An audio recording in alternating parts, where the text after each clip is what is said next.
को अभी भी डर है क्या कि जो अभी आत्मसमर्पण हुआ है उसके बाद कुछ दिन में निकल भी जाएंगे? कहना है कि अटल पट पे अजय राय ने एक जमीन ली थी जिसका दाम था 7 करोड़ रुपए।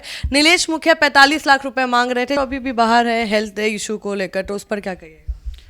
हेल्थ इशूज़ को कुछ नहीं, आज से 10 साल पहले था, आज का कुछ नहीं है। पर लोगों का कहना था कि अब आप पॉलिटिक्स में घुसिएगा, अब नीलेश मुखिया का नाम लीजिएगा और चुनाव लड़िएगा।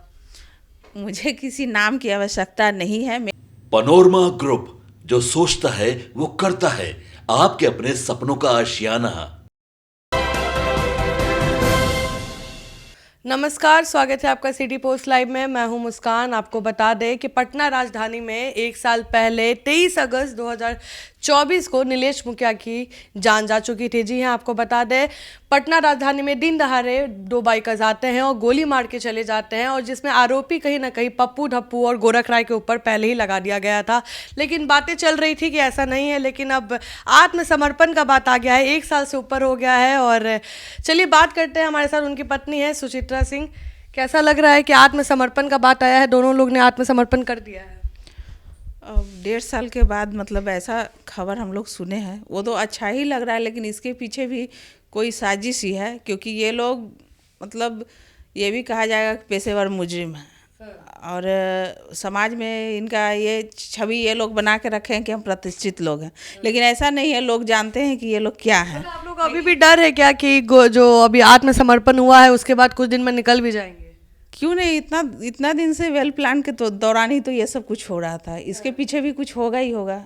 बिना सोचे समझे तो 1.5 साल के बाद ऐसे ही तो नहीं आत्मसमर्पण करेंगे ये लोग। रीजन क्या लग रहा है आपको आत्मसमर्पण करने आ गए? जो मान नहीं रहे थे कि एक ब्लेड आज तक टच किया है वो आत्मसमर्पण पे आ रहे हैं। तो खुद लोग ही देख रहे हो कि ब्लेड टच नहीं किया कि क्या किया कि आज वो आत्मसमर्पण करने आया है। तो लोगों को देख के ही समझ में आ रहा होगा। सोर्सेस का कहना है, उनका कहना है कि अटल पट पे अजय राय ने एक जमीन ली थी जिसका दाम था 7 करोड़ रुपए। नीलेश मुखिया 45 लाख रुपए मांग रहे थे, जिसमें लड़ाई हुआ था और इसलिए उनकी हत्या कर दी गई थी। इसके बारे में आपको क्या कहना है? देखिए, ऐसा कुछ नहीं, ये शुरू से ऐसा था। जब से ये मुखिया बने थे, इन लोगों को उस समय से इनसे मतलब लड़ाई रहा है। और धीरे धीरे जब वो कामयाबी की ओर बढ़ रहे थे मेरे पति, तो इन लोगों को अच्छा नहीं लगा ये चीज़। ये लोग सब एक दूसरे के साथ मिलके रीज़न बता के एक दूसरे पर इल्ज़ाम भी लगा रहे हैं, लेकिन ये लोग सब मिलके, इन लोगों ने मिलकर ही मेरे पति की हत्या करवाई। गोरख राय तो अभी भी बाहर है हेल्थ इशू को लेकर, तो उस पर क्या कहिएगा? हेल्थ इशूज़ को कुछ नहीं, आज से 10 साल पहले था, आज का कुछ नहीं है। फिर हो नहीं सकता है दोनों भाई निकल भी जाए? निकल सकता है, उसमें क्या है। फिर आप लोग क्या करेगा? फिर तो आप लोग का हाथ वैसे ही रह गया, बंद हाथ रह गया आप लोग का। तो फिर देखिए, आगे का भी हम कुछ नहीं कह सकते हैं। फिलहाल जो खबर आया है उसे लोग देख रहे हैं कि आत्मसमर्पण उसका वो एक अपने आप में बड़ी बात है। अब इसके पीछे जो साजिश हो तो आगे पता ही चलेगा आदमी को। खुशी हो रही है कि नहीं, कहीं ना कहीं एक स्टेप आगे तो बढ़ा है? मतलब इतने दिन से आप लोग डर रहे थे, पूरा परिवार परेशान था।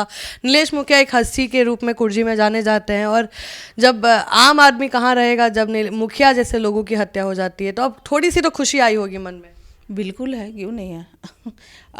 जिस तरीके से मेरा परिवार ख़त्म हो गया, अब तो वापस लौट नहीं सकता है। उन लोगों की चाहे किसी भी प्रकार की सज़ा हो जाए, मेरा तो वापस नहीं लौट सकता है।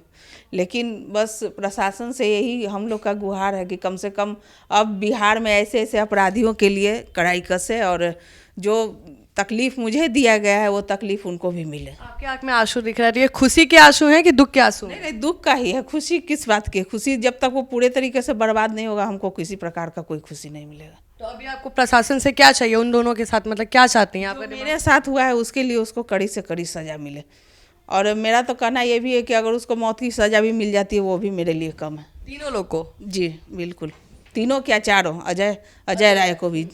और अगर प्रशासन ऐसा नहीं होता है या किसी रीज़न से ऐसा नहीं होता है, तो फिर आप लोग का स्टेप क्या होगा? स्टेप तो भाई हम लोग थोड़े ही इन लोग की तरह अपराधी हैं कि अपराध की ओर जाएंगे। जब भी कुछ होगा तो हम न्याय से ही करेंगे ना, कोई चीज़ प्रशासन से ही मांगेंगे ना।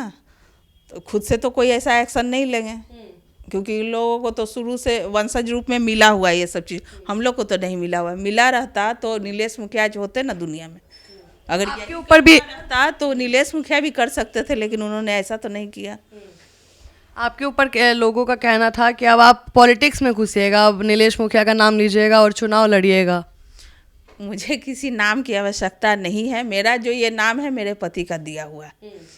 मैं पहले भी आप लोग से बता चुकी हूँ कि ये जो मेरा नाम है या फिर मुझे जानते हैं लोग पहचानते हैं, ये सब देन मेरे पति का है, नीलेश मुखिया जी का। और ये जो मेरा वार्ड है, यहाँ की जो जनता है, ये नीलेश मुखिया का परिवार है। तो वो मेरा भी परिवार है, क्योंकि मैं इनकी पत्नी थी और हमेशा इनके राह पे चलने के लिए तैयार हूँ। जनता से क्या कहिएगा जो आपका सपोर्ट कर रहे थे और आप लोग के साथ इतना चले थे, पूरा दुकान भी बनता, बहुत सपोर्ट मिला था आप लोग को, उनको क्या कहिएगा? वो हमें हमेशा सपोर्ट है भी उनका मेरे तरफ। मैं तो बार बार ये बात बोलती हूँ कि मेरी जनता जो है वो भगवान स्वरूप है मेरे लिए, और इन लोगों ने मेरा बहुत बहुत साथ दिया।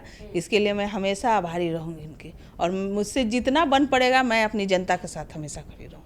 तो आप सुन रहे थे सुचित्रा सिंह को, इनका कहना है कि ये भी एक साजिश लग रहा है कि आत्मसमर्पण अचानक से करने का क्या मतलब है। लोग मान नहीं रहे थे कि उनका हाथ भी है इसमें, और आत्मसमर्पण किए हैं। गोरख राय अभी भी बाहर है और इनका कहना है कि बड़ा भाई है, बाहर निकाल भी सकते हैं उनको और कुछ भी हो सकता है। अगर बाहर निकलते भी हैं पप्पू धप्पू, तो ये लोग फिर से न्याय के पास ही जाएंगे, और देखते हैं आगे क्या कुछ होता है, और हम आपको बिल्कुल अपडेट करते रहेंगे। तब तक के लिए बने रहे हमारे साथ। धन्यवाद।